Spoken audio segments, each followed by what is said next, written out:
Չեմ տալու, ես կասեմ, թե ինչպես ենք անելու դա, մեր ծրագիրը մեծածավալ է, այստեղ Գոշավանքում ես կկենտրոնանամ երկու կարևոր կետի վրա, որոնք այս վայրում պատահական չեն, իրավունքի և իրար հետ կապված լինելու վրա, սկզբունք, որ պետք է դրվի որոշումների հիմքում,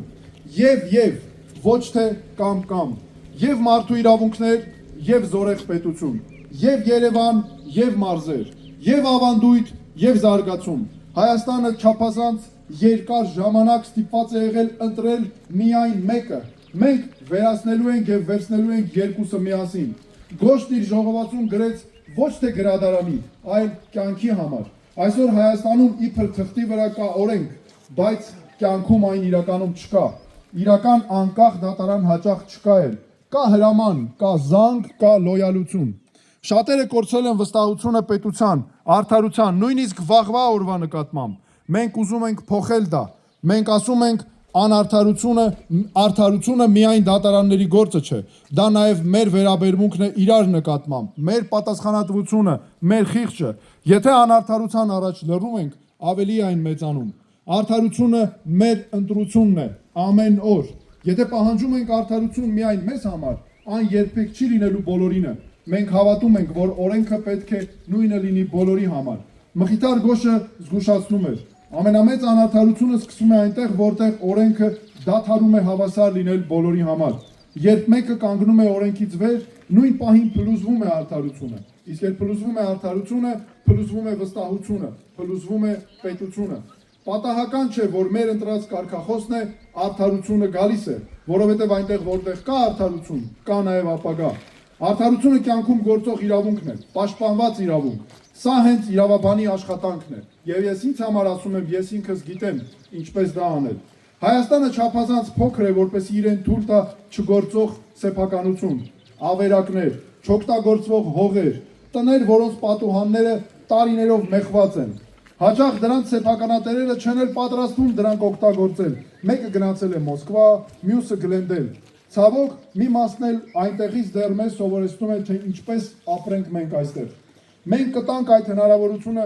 բոլոր նրանց, ովքեր ցանկանում են աշխատել այս հողի վրա, և կհասահմանենք օրինակ հարկային արդար համակարգ, շատ եկամուտը ունեցողը կվճարի շատ, քիչ եկամուտ ունեցողը քիչ։ Սա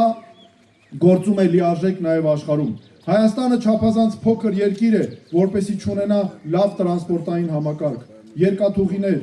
երկաթուղիների ավերակներ, որոնք կառուցվել են դեռ ոչ ԽՍՀՄ-ի, այլ հին կայսրության ժամանակ, թույլ ավտոբուսային հաղորդակցություն, սա մնալու է անցյալում։ Հայաստանը պետք է դառնա երկիր հայերի և զբոսաշրջիկների համար, այլ ոչ թե նրանց համար, ովքեր շրջում են թանկ ավտոմեքենաների ետևի նստատեղի նստած։ Հայաստանը չի ավարտվում Երևանի մուտքի մոտ, Տավուշը, Սյունիքը, Լոռին, Գեղարքունիքը, Սոսկ մարզեր չեն, դրանք մեր երկիրն են։ Սիրելի հայրենակիցներ,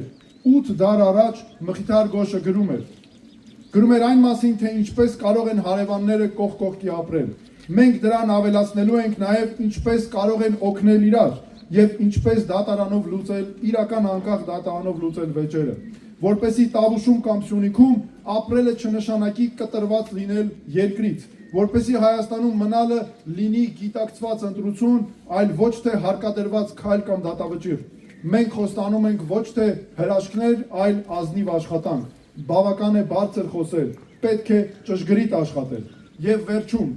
շատ հետաքրքիր պատահականությամբ մեր քվեաթերթիկ համար 6-ը համընկել է նաև նրա հետ, որ